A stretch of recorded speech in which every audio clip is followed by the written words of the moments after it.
The poor woman you're seeing is the mother of an individual who was involved with one of the most unforgivable crimes that I think I've ever researched, and admittedly, it has made me pretty upset. Not only is the situation absolutely deplorable, but it was completely preventable, and you can just see the defeat in this mother's eyes. This case has mostly remained local, and like with most of my entries, I was very surprised to see that virtually nobody in my niche has touched on it. So I'll tell you everything, but as usual, let's get into the backstories first. At the core, David Renz was really just a kid trying to survive in a body that didn't look like the way that the other kids did. Born in upstate New York in the early 1980s, David entered the world with a serious facial deformity. He was missing part of his lower jaw and cheekbone on one side of his face, and this obviously wasn't something he could hide, so because of this, the judgment followed him into every room he entered. The kids referred to him as just the weird-looking face. People said that when David climbed onto the school bus as a young one, the girls sitting alone shifted seats so he wouldn't have a place to sit, and in class, when he tried to speak, he'd have to put a finger over a hole in his neck where he previously had gotten a tracheotomy just to make himself heard. His mother remembered one particular visit to a Wendy's where she and David were sitting down to eat. Because of his condition, David had difficulty chewing and made noticeable sucking sounds while he was eating. And then a man dining nearby with his two kids walked over to their table and told Kathy she couldn't bring her son out in public if he couldn't eat like a normal human being. Kathy tried to explain that David had a disability, but the man ignored her explanation and continued loudly criticizing them, insisting that children like David didn't belong in public settings. And this wasn't just a social thing. David's entire childhood was shaped by this genetic deformity. From infancy, surgeries became routine. He had metal screws put in his face, constant and uncomfortable physical therapy multiple times a week, and friends remember him being gone from school for weeks at a time because of his hospital stays. He reportedly had to lie to the other kids that he got in a car accident just to garner some sort of sympathy from them. The condition ran in his family too. His father and his brother also had this, but apparently it was not nearly as bad as David had it. And if you're wondering what this genetic issue was, I couldn't find any public confirmation, but it does seem to be consistent with something like Treacher-Collins syndrome. Suffice to say, these deformities drained his family's financial resources and completely isolated him socially, but his family loved him deeply, and so they were going to do whatever it would take to get to the other side of this with him. Even his community rallied behind him in many ways. Apparently, his local church prayed for him constantly anytime he was going through another round of surgeries, and he did have a couple popular friends who always stood by him. And David may have been bullied relentlessly at school, but one thing he always did have was his intelligence. He was by all means a smart kid. At just 8, he owned 4 computers, he was always in AP classes in high school, and he was known for being an exceptional percussionist in the school band. And the reality was that in spite of all his issues, David did work very hard. He actively tried to be more than what people saw on the outside. He eventually graduated high school with honors and went to the University of Illinois for materials engineering, but later dropped out. A while later, he went back, studied computer science, and graduated with honors, and at last, the story of David Renz was finally starting to turn around. He even started to become more social. He was active on MySpace, where he called himself the Shady Lizard, and joked about his height. He was just 5'3", claiming that he was a funny Asian despite everyone assuming that he was angry or there was something wrong with him. He landed a job in IT, which was something that suited him super well, settled into a routine, kept to himself, and again, it seems that he'd finally worked past the horrors of his childhood. But here's the thing. Based on everything I just told you, you're probably feeling very sympathetic towards David, maybe even proud, and if so, I don't blame you, as I scripted it this way by design. But I did this because I wanted to show you that no matter how unassuming and harmless someone seems from the outside, you can almost never truly know who they really are on the inside, because David Renz, despite his awful childhood, is an absolutely deplorable fucking monster. See, David may have had all of these computer skills, but I can assure you he did not use them for good. In January of 2013, a now 29-year-old David Renz was arrested on federal charges for possessing CSAM material. And any amount of this would be unforgivable, but investigators traced more than 11,000 images and over 1,100 videos to his home IP address. All illegal files. He was charged for this in early 2013, but subsequently was released pending trial, and as you could expect, this would prove to be an absolutely horrible decision. As part of his release conditions, David was fitted with an electronic ankle monitor, but somehow no one guessed that Renz, a man with a computer science degree and a history of quiet tech expertise, would figure out a way to fool it. I've read 2 different accounts on how he did this. One said he used everyday materials and managed to disable the monitor in a way that prevented it from sending out alerts. But the other source I read said that he was able to disassemble it and quickly reassemble it, so it was functioning normally but just off of his leg. Whatever the method, he did this 46 times in a very short time span, and to make matters worse, regular checkups that were supposed to be done on his residence by police were not being done. And this leads us to the most disturbing portion of an already disturbing story. Yes, this somehow gets even worse. On March 14th, 2013, in Clay, New York, a 47-year-old woman named Lori Bresnahan was picking up her 10-year-old daughter from a gymnastics class. She was simply doing what millions of parents do every day, grabbing her child from a weeknight extracurricular activity and bringing them home. But little did they know, David Renz was already waiting for them in the Great Northern Mall parking lot, likely knowing there would be an opportunity. This horrible man came with zip ties, a blade, and an air pistol that looked like a real one, and when Lori and her young one were in the parking lot leaving gymnastics, he abducted them by leveraging the airsoft gun, got them into their vehicle, and carjacked it while they were inside. What followed was despicable, and again, something that never should have happened and wouldn't have if those responsible for his initial case had not let this man out on house arrest. David instructed Lori Bresnahan to drive to a vacant part of the same lot, to where he tied up both of their hands, and then committed unspeakable acts that were said to be similar to some of the material previously found on his confiscated computers. Once David was done with Lori's young one, he drove away with them still in the car, but got stuck in snow and began to panic. As a result, his plan was now double homicide. He began trying to take out Lori, and she did everything she could. She fought, she tried to reason with him, and eventually she told her daughter to get out and run away as fast as she could, which amazingly the 10-year-old did. She actually managed to get away.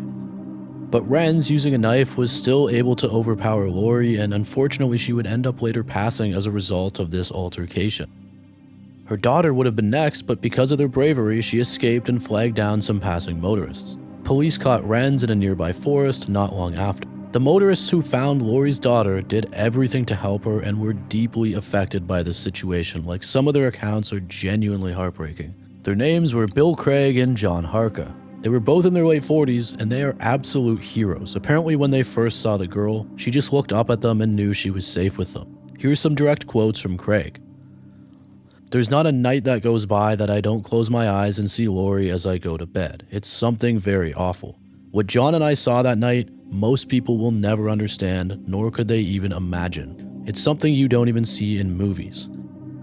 While John Hart comforted Lori's daughter and kept her safe, Bill Craig was over at the car comforting Lori Bresnahan, who was still alive at the time but slowly fading away. In her final moments, Bill told her that her daughter was safe and that no one would ever harm her again. Both men received the Liberty Award and were said to be very distraught as they said these things on the podium. It really is just so sad to imagine what they saw, especially considering this just fell onto them during their normal daily activities. I mean, this is a very young girl. But they absolutely did the right things, and I really admire them for their work. Lori's daughter is also extremely brave for navigating this as well as she did. She was apparently a gigantic help in the investigation and was very poised and mature about it. Chief Assistant District Attorney Matthew Doran said, "She remembers and was able to relate every detail, down to the most minor one, consistently and clearly. She really, and I've been prosecuting for a long time, she really and truly is one of the best witnesses I have ever come across." David Renz pleaded guilty to the federal CSAM charges and to state charges for murder and kidnapping. He was sentenced to life in prison with no possibility of parole. People wanted the death penalty, but in some sense it's good that this didn't go to trial because that would have forced Lori's daughter to have to testify and relive this entire horrible experience. So yes, the death penalty is more than obviously deserved, but that gives me some peace with the sentence. And I guess the only other sort of positive to come out of this was the complete overhaul of the probation system, but again, how this man was ever allowed out is absolutely beyond me anyways. I mean, we're talking upwards of 11,000 images and videos. The commenter who recommended this case to me was actually trained by David at a local grocery store in the early 2000s, and they say David was hard to understand and seemed to almost be too nice to children. For years he'd be super nice and give them stickers whenever he was managing front cash. Lori Bresnahan was 47. She worked as a librarian, she was known for her kindness, her love of reading, and her dedication to her daughter. And Lori actually adopted her daughter from China when she was just 1 year old. She was a single parent. She had left the entirety of her estate to her beloved daughter, and her will states, "She's my beloved daughter and this is to be hers absolutely and forever." In 2019, after years of litigation and a lawsuit against the federal government, An agreement was made and a $5 million settlement was actually awarded to her daughter, which is awesome to hear. She was 16 at the time, but she would now be an adult. After legal costs and attorney fees, I think it ended up being around $3.7 million. Of course, no amount of money could ever reverse what happened to her, but it is nice to hear this. Rest in peace to Lori, and my deepest condolences go out to her daughter and everyone who was involved with this case in any capacity. It's a really bad one. David Renz may have grown up in pain, but the pain that he caused was far worse. After his sentencing, local news stations interviewed David Renz's mother, and I'll leave you with her words on it, as well as him speaking in court. We continue to pray for healing and restoration for the Bresnahan family and for so many of the others who have been affected by this tragedy. And it is my deepest hope that God will fill their hearts with His peace that passes all understanding. I do not fully understand what led me to commit these crimes. The reason is I did. An explanation is not a justification, nor does it lessen my responsibilities for what I've done. I am truly sorry for my actions, and I am prepared to accept the consequences for them.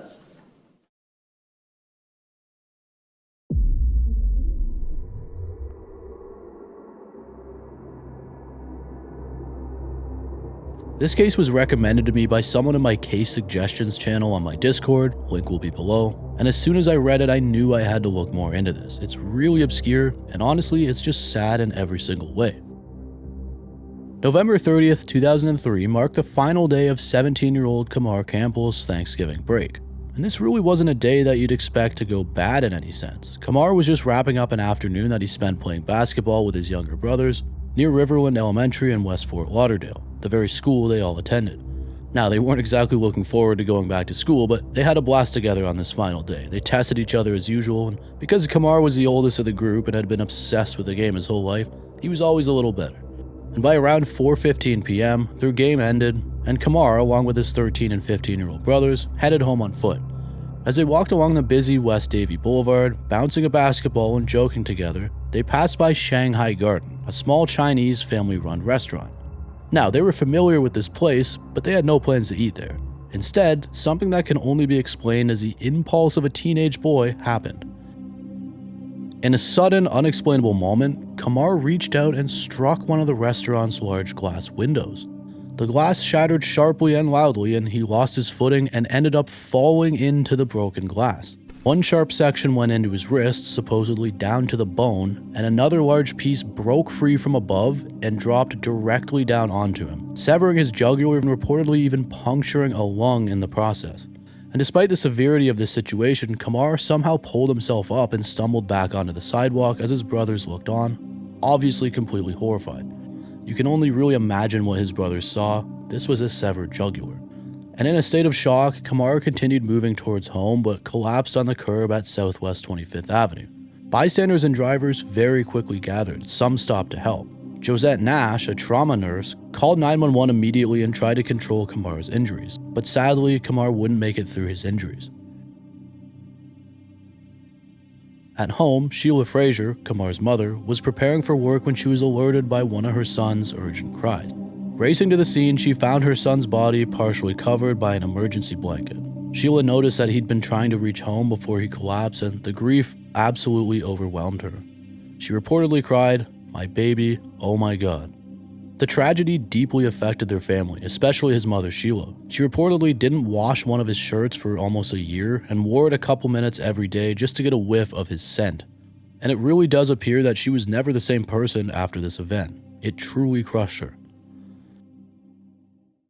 And their family wasn't the only one that suffered. The small Chinese restaurant became a gathering point for mourners and a source of tension and anger, with emotions obviously running high in the aftermath. The owners of Shanghai Garden, an immigrant family, didn't just struggle after the event, but even during it. For one, the owner's daughter was supposedly on the other side of the glass at the point of it breaking, and this resulted in a $1,500 hospital bill. They also ended up hiding in the back of the restaurant as they thought this was some sort of break-in, and the pushback from the public eventually ended up resulting in this restaurant having to close down, which is just insane to think about. Considering this clearly was Kamar's fault, even though I do understand teenagers can be reckless. Trust me, I've been that teenager. But to have this business shut down and an immigrant family out of work as a result of something they had no fault in really does just suck. Again, every part of this to me is sad. Here's an excerpt from an article by the Broward Palm Beach New Times. Instead of rewording it, it's mostly just quotes, so I'll just read it to you, and you can get an idea of how genuinely hard the mother was trying to place blame on the restaurant owners. According to the article, the day after the accident, Sheila Fraser publicly blamed Shanghai Garden for his gruesome death. "Restaurant Chinaman lied," she said to a TV news crew that had come to her home. "If it was real glass, it wouldn't have broken and killed my son. She insists now. And when my son get cut, they didn't help him. If they had, maybe he wouldn't have passed away." Authorities do not hold the Chung family directly responsible for Kamar's death. They, fearful that a gunman was outside the restaurant, remained inside following the accident, but it's unlikely that even if they had been willing to risk their lives to try and save Kamar, that they really could have done much. Sheila can't take much comfort from this. She said, "I know if I was there, maybe he wouldn't die." She says through tears, "If I could stop the wound or maybe put some ice on his cuts." I think it's apparent that unless someone with formal medical training was there at the moment that this happened, his odds were very low, and even then they'd still probably be low. It is a severed jugular. The whole situation is just upsetting. Rest in peace to Kamar. We all do impulsive things as teenagers, but I don't think this was the restaurant's fault at all.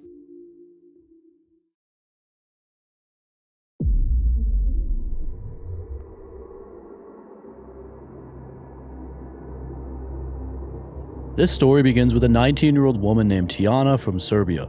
She was an up-and-coming social media influencer with a growing online presence, and friends and family described her as energetic and super outgoing. She often posted about her daily life and travels, sharing moments of joy and excitement with her followers. In late May of 2025, Tiana traveled to Montenegro for a holiday with her aunt and her aunt's child, or at least that's what I've gathered. Some sources say she was with friends, but we do have quotes from her aunt later, so that's what I'm going with. The two were there to enjoy some time off in a popular coastal resort town known for its beaches and clear water. Tiana had already been posting photos and videos from the trip, and it just showed a happy and young, bright woman who enjoyed her time away from home. And then on one of these days on her vacation, while she was on the beach, things went a bit differently. A local parasailing company actually approached Tiana.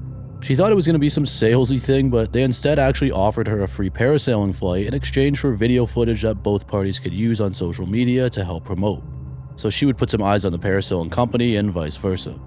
The offer seemed like a good opportunity for Tiana, who was interested in new experiences and obviously growing her online content, so she accepted.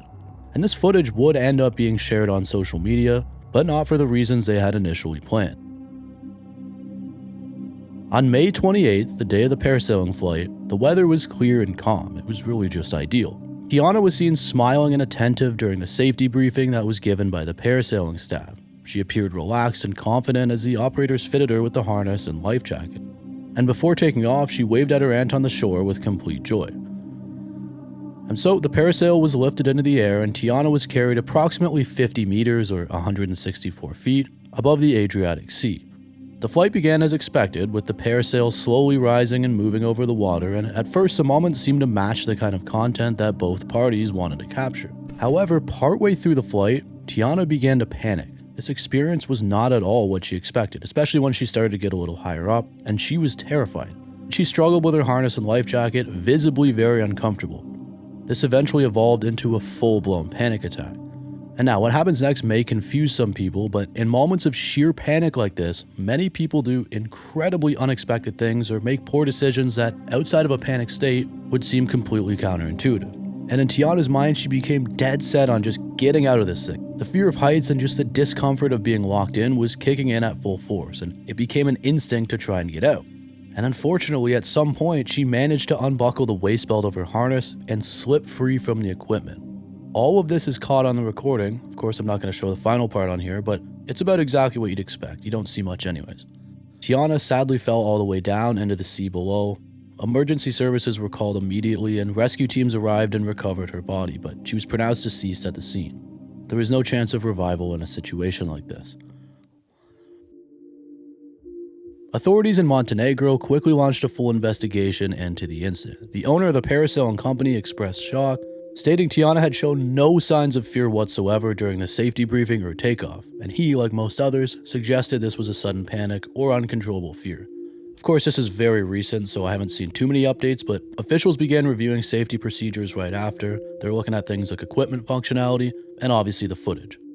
Tiana's family was devastated, and they described her as mentally healthy, cheerful, and never shy or anxious. In a public statement, they said, "We will never come to terms with this. You'll remain in our hearts forever. Our bravest, we love you endlessly. Now you are one of the angels." Her aunt, who had been with her on the trip, posted online, "We should have been planning bathing suits, coffee breaks, maybe a swim with my baby, but instead we're planning your funeral. I can still hear your laugh." This really is just the purest example of what sheer panic can make someone do. Rest in peace, Tiana. That's going to do it for this one, guys. Thank you so much for watching. I really appreciate it. And as usual, if you enjoyed this, please consider subscribing. But if not, don't worry. I won't show up at your house or anything.